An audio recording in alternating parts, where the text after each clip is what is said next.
₹1,00,00,000 వస్తువు ఉండవచ్చు, ఎంతైనా ఉండవచ్చు. బహుమానం is the one of the gifted by God. ఎందుకంటే అది దేవుని నుంచి ఇవ్వబడినది కనుక ఈ గర్భఫలమును కూడా మనము విలువ కట్టడానికి వీల్లేదు.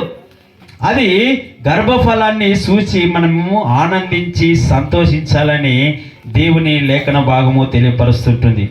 ఇది ఏంటంటే మనకు దీర్ఘకాలమున మనం చూసుకోవాల్సినటువంటి ఈ యొక్క బహుమానము. యెషయా గ్రంథము 46వ అధ్యాయం 4వ వచనంలో ఒక మాట తెలియపరుస్తున్నాడు.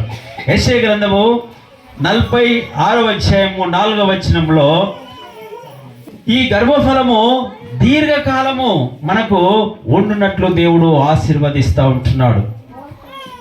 ఎంతవరకు అంటే పుట్టినది మొదలుకొని తల వెంట్రుకలు మెరియు వరకు, అంటే మనము ముసలిగా అయ్యే వరకు కూడా దేవుడు ఆ బహుమానాన్ని మనము సంతోషించాలని తెలియపరుస్తున్నాడు. చూద్దాం ఒకసారి 46:4. ముదిమి వచ్చే వరకు నేను ఎత్తుకోని వాడును, నేనే తల వెంట్రుకలు మెరియు వరకు నిన్ను ఎత్తుకొని వాడను. నేను చాలు. ముదిమి వచ్చే వరకు, నీకు ముసలితనము వచ్చే వరకు, నీ తల వెంట్రుకలు మెరియు వరకు, నల్లని వెంట్రుకలన్నీ తెల్లగా అయ్యే వరకు, అంటే నీవు ముసలి అయ్యే వరకు కూడా నిన్ను ఎత్తుకొని వాడను నేనే. అందుకే ఆ ఎత్తుకొని వాడు నేనే ఉన్నాను కాబట్టి నువ్వు ఎలా ఉండాలి? ఆనందిస్తూ సంతోషము